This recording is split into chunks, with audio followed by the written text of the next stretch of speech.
स्वागत है दोस्तों आप सबका ब्लूम स्टडी सेंटर में। तो आज का जो हमारा वीडियो है ये है रांची यूनिवर्सिटी सेमेस्टर 2 के लिए, जिन्होंने भी एईसी पेपर हिंदी लेकर के रखा है। इंग्लिश वालों का मैंने बना दिया है, हिंदी वालों की बारी है। वीडियो को बिल्कुल भी स्किप मत कीजिएगा और प्लीज अगर मजा आए तो सब्सक्राइब जरूर कीजिएगा, ठीक है। समझ में आए तो सब्सक्राइब जरूर कीजिएगा।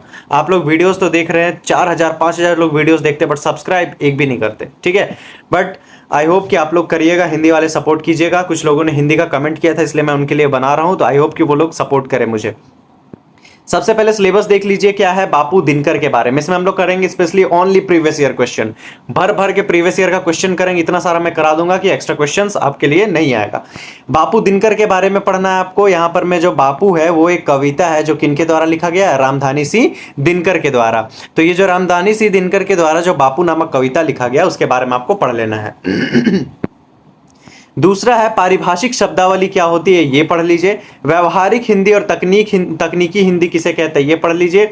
उसके बाद है वित्तीय हिंदी और क्या है, हिंदी कार्यालय। वित्तीय हिंदी और कार्यालयी हिंदी क्या होता है, ये सब आपको पढ़ना है। तो चलिए बिना देरी के हम लोग क्वेश्चंस देखते हैं कैसे कैसे आए थे। तो वन लाइनर क्वेश्चंस कैसा आया था, चलिए मैं आपको दिखा दूं। तो यहां पर मैं आपके वन लाइनर क्वेश्चंस बनते हैं। बापू कविता के रचयिता कौन है, भैया सिलेबस में लिखा बापू कविता का रचयिता कौन है, राष्ट्र कवि रामधानी सिंह दिनकर। हमारे इंडिया के सबसे फेमस कवि में से एक है रामधानी सिंह दिनकर का। आपने बहुत सारे स्टोरी पढ़े होंगे स्कूल में। आप कमेंट करके बताइए कौन कौन सा स्टोरी आपने कविता आपने रामधानी सिंह दिनकर का पढ़ा है। एक भी पोयम का नाम बताइए। आगे देखते हैं बापू किसे कहा गया है। तो क्या बोला जा रहा है, बापू किसे कहा गया है। तो बापू, तो यहां कहा गया है बापू महात्मा गांधी को कहा गया है, ठीक है। ये नाम कौन दिए थे, वर्ष 1944 में सुभाष चंद्र बोस ने उन्हें सबसे पहले राष्ट्रपिता बापू कहकर संबोधित किया था। रामधानी सिंह दिनकर का जीवन परिचय, जन्म एवं मृत्यु क्या है। कवि दिनकर जो है उनका जन्म 23 सितंबर 1908 को हुआ था और उनकी मृत्यु 24 अप्रैल 1974 को हुई थी। दिनकर जी की पहली रचना कौन सी है, दिनकर जी की पहली रचना कौन सी है, रेणुका। कौन सी है, रेणुका। दिनकर जी को साहित्य अकादमी पुरस्कार कब और किस कृति पर मिला था, मतलब कब मिला था ये पुरस्कार, तो 1959 में मिला था। और प्रसिद्ध गद्य कृति जो था वो क्या नाम था, संस्कृति के 4 अध्याय। ये जो उनका कृति है, रचना था, इसके लिए उनको दिया था कौन सा, साहित्य अकादमी पुरस्कार। ये कब मिला था, 1959 में। बापू कविता किस काव्य संग्रह में संकलित है, तो यह कविता दिनकर जी के प्रसिद्ध काव्य संग्रह हुंकार में संकलित है, जो कि कब प्रकाशित हुआ था, 1938 में, 38 में। बापू कविता का प्रकाशन वर्ष क्या है, तो बोला जा रहा है पुस्तक रूप में यदि अलग से प्रकाशन पूछा जाए तो 1947 या 48 सही उत्तर होगा। विकल्पों के अनुसार 1947, 48, 49 में जो उपलब्ध हो उसे प्राथमिकता दें। मतलब आपको क्या देखना है, 47, 48, 49 में से अगर कहीं आपको कोई ऑप्शन मिलता आप उस पर टिक मारे, और नहीं तो 47 आपके लिए मारना सही रहेगा। गांधी जी की मुख्य अस्त्र क्या था, गांधी जी का मुख्य अस्त्र क्या था, सत्य और अहिंसा, ठीक है। क्या था, सत्य और अहिंसा। गांधी जी का पहनावा कैसा था और वह किस बात का प्रतीक था, वे सादगी के प्रतीक के रूप में खादी धोती पहनते थे। गांधी जी के जीवन की मुख्य विशेषता क्या थी, उनके जीवन की मुख्य विशेषता सादगी और तपस्या थी। गांधी जी की सबसे प्रिय साधन क्या था, तो गांधी जी का सबसे प्रिय साधन चरखा था। क्या था, चरखा। गांधी जी की हत्या कब और किसके द्वारा की गई, तो 30 जनवरी 1948 को नाथूराम गॉडसे द्वारा उनकी हत्या की गई थी। भारत की राजभाषा क्या है, तो भारत की राजभाषा जो है हिंदी है। क्या है, हिंदी। कंप्यूटर को हिंदी में क्या कहते हैं, कंप्यूटर को हिंदी में संगणक कहते हैं, याद रखिएगा क्या कहते हैं, संगणक। नेक्स्ट क्वेश्चन है लघुत्तरीय प्रश्न, व्यवहारिक हिंदी पुस्तक के लेखक कौन है। व्यवहारिक हिंदी नाम का एक पुस्तक है, इसका लेखक कौन है, तो इसके लेखक है रविंद्रनाथ श्रीवास्तव। कौन है, रविंद्रनाथ श्रीवास्तव। क्या कार्यालयी हिंदी को किन अन्य नामों से जाना जाता है, कार्यालयी हिंदी को अन्य किन नामों से जाना जाता है, तो कार्यालयी हिंदी को प्रशासनिक हिंदी और कामकाजी हिंदी या प्रयोजन मूलक हिंदी भी कहा जाता है। दिनकर की कविताओं का मूल स्वर क्यों है, दिनकर जो है उनकी कविताओं का मूल स्वर क्या है पूछा गया है, तो उनकी कविताओं का मूल स्वर क्या है, वीरता, मतलब ओज और राष्ट्र प्रेम का संदेश है। आगे देखते हैं, आधुनिक भारतीय भाषा के विकास क्रम को कितने भागों में विभाजित किया गया है। तो आधुनिक भारतीय भाषा जो है इसके विकास के क्रम को मुख्य रूप से 3 भाग में बांटा गया है। प्राचीन भारतीय आर्य भाषा, दूसरा है मध्यकालीन भारतीय आर्य भाषा और तीसरा है आधुनिक भारतीय आर्य भाषा। अगला है, निम्नलिखित अंग्रेजी प्रशासनिक व्यावसायिक शब्दों को हिंदी अर्थ लिखिए। ऐसा क्वेश्चन आया हुआ है, ये मैं खुद से नहीं बनाया हूं, ये पुराने ईयर का क्वेश्चन है। यहां जो अंग्रेजी शब्द है इसका हिंदी अर्थ लिखना है। सिग्नेचर, ठीक है, सिग्नेचर करो यहां सब बोलते हैं, लेकिन इसका अर्थ भी जानना होगा। क्या हो जाएगा? हस्ताक्षर। क्या हो जाएगा? हस्ताक्षर। उसके बाद सेमेस्टर का हिंदी क्या हो जाएगा आपका? समसत्र। क्या हो जाएगा? समसत्र। एग्रीमेंट का हिंदी क्या होगा? सहमति या तो फिर समझौता। वेरीफाई का हिंदी क्या होगा? सत्यापित करना। ठीक है। डिपार्टमेंट का अर्थ क्या हो जाएगा? विभाग। चलिए, सब क्वेश्चन पूछा गया, देखिए मैच भी कर रहा है आपका ग्रेजुएशन रिलेटेड टॉपिक से। गांधी जी को बापू या राष्ट्रपिता क्यों कहा जाता है? तो गांधी जी ने पूरे भारतीय स्वतंत्रता संग्राम का नेतृत्व किया और देश को एक पिता की तरह सही राह दिखाई। उनके त्याग, मार्गदर्शन और राष्ट्र के प्रति निस्वार्थ सेवा के कारण उन्हें बापू कहा गया। सीधी सी बात मैं आपको बताता हूं, उन्होंने क्या किया था, सत्याग्रह आंदोलन के द्वारा या फिर जितने भी आंदोलन किए उसके द्वारा एक जो छोटा छोटा आंदोलन हुआ करता था उसको एक राष्ट्रीय पहचान देते हैं। राष्ट्रीय लेवल पे सारे जगह जगह जा करके सारे आंदोलनों को जोड़ते हैं, जिसके बाद एक स्वर में भारत में गूंजता है स्वतंत्रता का नारा। ठीक है, तो एक तरह से कहे तो गांधी जी को राष्ट्रपिता इसलिए कहा गया क्योंकि सबों को वो एक तरह से क्या करते हैं, एकीकृत करते हैं। दिनकर की बापू कविता का मुख्य उद्देश्य क्या है? इस कविता का मुख्य उद्देश्य गांधी जी के सत्य, अहिंसा, सादगी और त्याग के आदर्शों को जन जन तक पहुंचाना, ताकि समाज में उनके नैतिक मूल्यों की प्रेरणा ले सके। यहां ध्यान रखिएगा 20 नंबर 21 नंबर ये सब जो क्वेश्चन है इसके लिए कम से कम आप एक पेज अपना नोट्स ढूंढ के रखिए। कॉपी पे लिखिए क्वेश्चन और एक पेज नोट्स ढूंढिए। दिनकर रचित बापू काव्य की मुख्य विशेषता क्या है? इस काव्य में राष्ट्रीय चेतना, ओजस्वी शैली, मानवीय आदर्श और प्रेमदायी तत्वों का सुंदर समावेश देखने को मिलता है। इसमें गांधी जी के विराट व्यक्तित्व का काव्यात्मक चित्रण है। आज के समय में गांधी जी के जीवन आदर्शों की क्या प्रासंगिकता है? तो आज के दौर में भी गांधी जी के विचार समाज की बुराइयों, बोले तो हिंसा, भ्रष्टाचार, असमानता को मिटाने और एक आदर्श राष्ट्र के निर्माण के लिए अत्यंत आवश्यक प्रासंगिक है। आगे देखते हैं, कविता में गांधी जी की हत्या का चित्रण किस रूप में किया है? कवि ने गांधी जी की असमय मृत्यु, हत्या को देश और संपूर्ण मानवता के लिए एक अपूरणीय क्षति के रूप में चित्रित किया है, जिसने पूरे विश्व को झंझोर कर रख दिया। अब यहां से 15 मार्क्स के क्वेश्चन है, तो आपको कितना बनाना है इसके लिए? 3-3 पेज। मैं बस थोड़ा सा एक्सप्लेन कर रहा हूं, आपको बनाना है 3-3 पेज। रामधारी सिंह दिनकर का जीवन और साहित्य परिचय का विस्तार से परिचय दीजिए। जीवन परिचय। राष्ट्रकवि रामधारी सिंह दिनकर का जन्म 23 सितंबर 1908 को बिहार के बेगूसराय जिले में सिमरिया ग्राम में हुआ था। वे एक साधारण किसान परिवार से थे। उन्होंने पटना विश्वविद्यालय से इतिहास में बीए किया। वे राज्यसभा के सदस्य भी रहे और भागलपुर विश्वविद्यालय के उपकुलपति भी रहे। 24 अप्रैल 1974 को उनका निधन हो गया। आगे देखते हैं, साहित्यिक परिचय देखें तो दिनकर जी हिंदी के उत्तर छायावाद काल के सबसे प्रमुख कवियों में से एक रहे हैं। उन्हें अनल का कवि, आग का कवि और ड्रिप्टी राष्ट्र कवि भी कहा जाता है। उनकी रचनाओं में एक तरफ जहां ओज, विद्रोह और क्रांति की भावना है, वहीं दूसरी तरफ कोमल श्रृंगार भावनाएं भी हैं। प्रमुख कृतियां देखें तो रेणुका, हुंकार, रश्मिरथी, कुरुक्षेत्र, उर्वशी, जिसके लिए उन्होंने ज्ञानपीठ पुरस्कार जो होता है वो भी उनको मिला था उर्वशी के लिए। आगे है इनका गद्य कौन सा है, तो मतलब जो पैराग्राफ वाला कौन सा है, तो संस्कृत के 4 अध्याय, जैसे कि जिसको साहित्य अकादमी पुरस्कृत भी किया गया है। क्या नाम है? संस्कृति के 4 अध्याय, जो हमने शुरू में भी पढ़ा था। अब है बापू कविता का विस्तृत सारांश लिखिए तथा इसके नामकरण का प्रकाश डालिए कि ये जो बापू कविता है ये नाम क्यों पड़ा बापू, ऊपर से इसके बारे में आपको बताना है। ठीक है, विस्तार से। चलिए स्टार्ट करते हैं।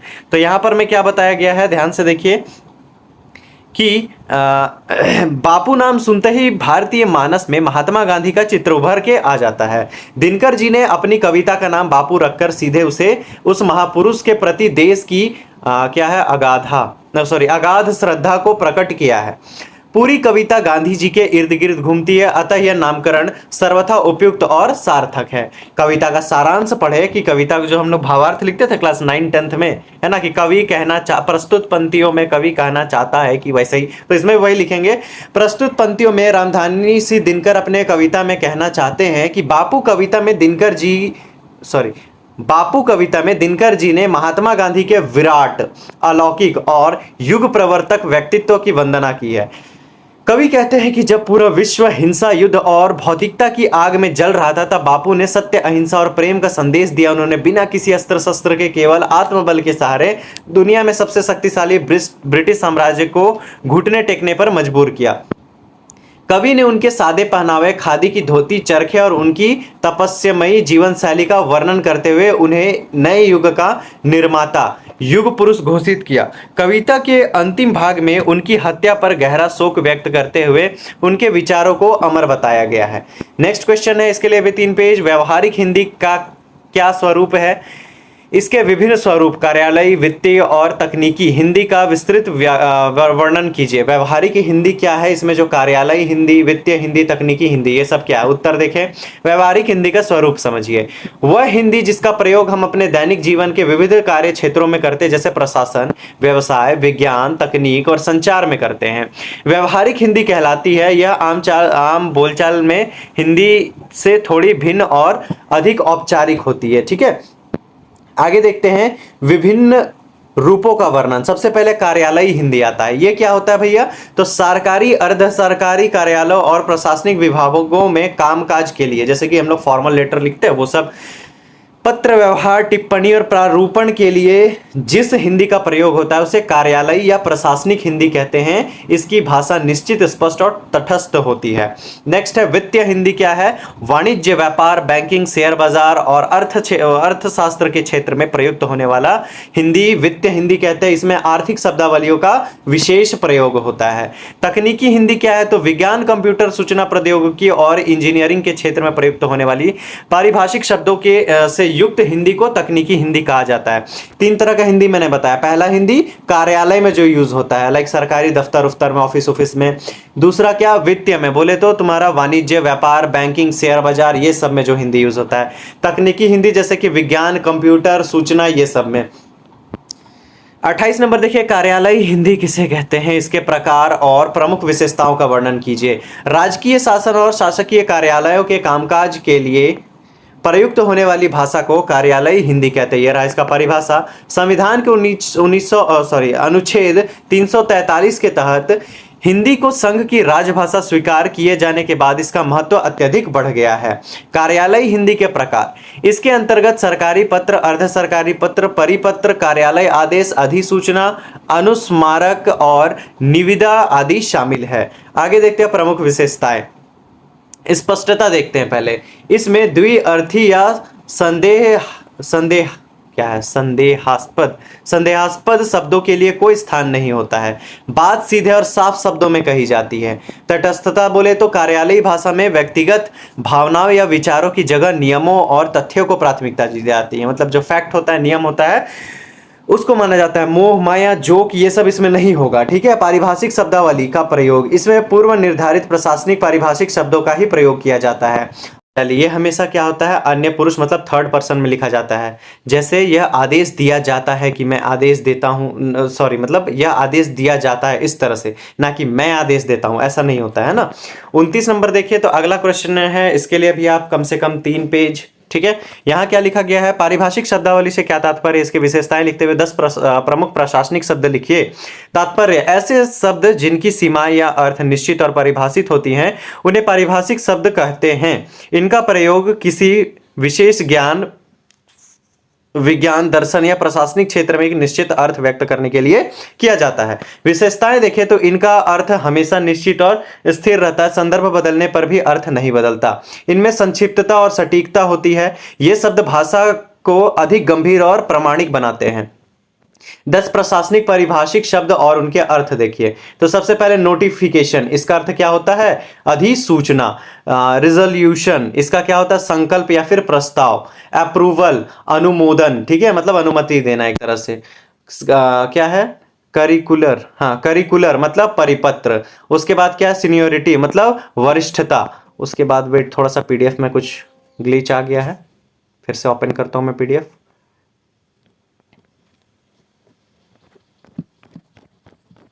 कहाँ पढ़ रहे थे हम लोग, ये रहा, हाँ वरिष्ठ, हाँ। उसके बाद छठवा है अलाउंस मतलब भत्ता। उसके बाद है आपका गैजेटेड ऑफिसर मतलब राजपत्रित अधिकारी, ठीक है। उसके बाद है ऑडिट मतलब लेखा परीक्षा। उसके बाद क्या है, कुरम मतलब गणपूर्ति, ठीक है। उसके बाद क्या है, मेमोरेंडम मतलब ज्ञापन। उसके बाद देखते हैं तीसरा प्रश्न है, इसके लिए भी 3 पेज। वित्तीय हिंदी और तकनीकी हिंदी को स्पष्ट करते हुए इनके 10-10 महत्वपूर्ण उदाहरण लिखिए। स्पष्टीकरण, वित्तीय हिंदी का संबंध देश के आर्थिक और व्यावसायिक लेन देन से है, जबकि तकनीकी हिंदी का संबंध आधुनिक विज्ञान यंत्रों से है, ठीक है। कंप्यूटर से, साइंस वाइंस से है, ठीक है। देखते हैं 10 वित्तीय शब्द क्या है, जैसे फाइनेंस, वित्त, कैपिटल मूलधन या फिर पूंजी, इकोनॉमी अर्थव्यवस्था, ये सब किसका है, वित्तीय मतलब बैंकिंग सेक्टर का ये सब वर्ड है ना। नेट प्रॉफिट शुद्ध लाभ, बजट, हाँ आज दिमाग खराब, कहाँ गया, क्या है यहां पर में, बजट। बजट मतलब क्या हो जाएगा आपका, आय व्यय, ठीक है। उसके बाद आपका क्या है, रेवेन्यू राजस्व, इन्वेस्टमेंट निवेश, इन्फ्लेशन मुद्रास्फीति, अकाउंट खाता, क्या है, डिफिकिट घाटा। उसके बाद देखते हैं डिफिसिट, क्या बोलेंगे इसको, आई डोंट नो। तकनीकी हिंदी के शब्द आप देखिए, टेक्नोलॉजी वाला, साइंस से रिलेटेड, कंप्यूटर संगणक, इंटरनेट अंतरजाल, ठीक है। खतरनाक खतरनाक वर्ड है, याद रख लीजिए। सॉफ्टवेयर, तंत्रांश, तंत्रांश मतलब हाँ सॉफ्टवेयर, हार्डवेयर दृढ़ांश, ठीक है, दृढ़ दृढ़ांश, दृढ़ांश हो जाएगा। डाटा आंकड़े, नेटवर्क संजाल, टेक्नोलॉजी प्रौद्योगिकी, सैटेलाइट उपग्रह, प्रोसेसर संसाधक, वेबसाइट जालस्थ, जाल स्थल। 31 है, व्यवहारिक हिंदी और कार्यालय हिंदी में मुख्य अंतर स्पष्ट कीजिए तथा भाषा के स्वरूप में हिंदी की उपयुक्तता पर प्रकाश डालिए। व्यवहारिक हिंदी और कार्यालयी हिंदी में अंतर देखिए। व्यवहारिक हिंदी देखिए तो इसका क्षेत्र व्यापक है, यह व्यवसाय, तकनीकी, संचार और सामाजिक व्यवहार में प्रयुक्त होता है व्यवहारिक हिंदी। कार्यालयी हिंदी कहा, यह केवल सरकारी और प्रशासनिक कार्यालयों तक ही सीमित है। उसके बाद क्या बोला गया है, ध्यान से देखिए, नेक्स्ट बताया जा रहा अंतर कि इसमें संदर्भ के अनुसार शब्दों को बदलने का थोड़ा लचीलापन होता है, लेकिन आपका अगर हम आ जाए कार्यालयी हिंदी में तो यह पूरी तरह से नियत और रूढ़ होती है, इसमें बदलाव की गुंजाइश नहीं होती है, ठीक है। आगे देखते हैं, यह सरल और सहज होता है, संवादात्मक हो सकती है, कौन सा, व्यवहारिक। लेकिन कार्यालय हिंदी यह केवल औपचारिक और अन्य पुरुष शैली में होती है। भाषा को के स्वरूप में हिंदी की उपयुक्तता, हिंदी भारत की सबसे बड़ी संपर्क भाषा, इसकी वैज्ञानिक लिपि देवनागरी के कारण इसे जैसा बोला जाता है वैसा ही लिखा जाता है। आधुनिक समय में हिंदी ने खुद को कार्यालयों, कंप्यूटर विज्ञान और न्यायपालिका की जरूरतों के अनुसार ढाला है। पारिभाषिक शब्दावली के निर्माण के बाद अब हिंदी जटिल तकनीकी और प्रशासनिक विचारों को व्यक्त करने में पूरी तरह समर्थ है और उपयुक्त है। अगला क्वेश्चन है व्यवहारिक लेखन पत्र। इसमें बोला गया अपने क्षेत्र में पेयजल की कमी हो गई है, उसके लिए क्या करना है, ध्यान आकर्षित करने में जल विभाग के अधिकारी को शिकायत पत्र लिखना है। सबसे पहले लिखेंगे सेवा में, सेवा में लिखने के बाद मुख्य अभियंता, ठीक है, उप मुख्य अभियंता जल विभाग, ठीक है। उसके नीचे शहर का नाम लिखेंगे, जिस शहर के वो हैं या फिर हम हैं जो अपने ही शहर के, वो लिखिएगा ना आप जल विभाग को। उसके बाद नीचे राज्य का नाम। विषय सबसे इंपॉर्टेंट होता है, विषय एक लाइन में आपको बता देना कि आप किस बारे में बात करने वाले थे। क्षेत्र में पेयजल की अनियमित आपूर्ति और समस्या हेतु पत्र। महोदय, मैं इस पत्र के माध्यम से आपका ध्यान हमारे क्षेत्र, अपने मोहल्ले में, जगह का नाम डाल दीजिए, मैं पिछले कई हफ्तों से चल रही पानी की गंभीर किल्लत से की ओर आकर्षित करना चाहता हूं। ये सब जो हो गया तो आप यहां से देख लीजिएगा, आप अच्छे से पढ़ लीजिए, आप इसको चाहे तो नोट्स कर लीजिए, ठीक है, मैं रीड नहीं करते रहूंगा। तो इस तरह से इस फॉर्मेट में आपको लिखना है, इतना बड़ा लिखने की जरूरत नहीं है, इसको एकदम आधा से भी कम लिखिए, कम से कम 1 पेज दिखना चाहिए।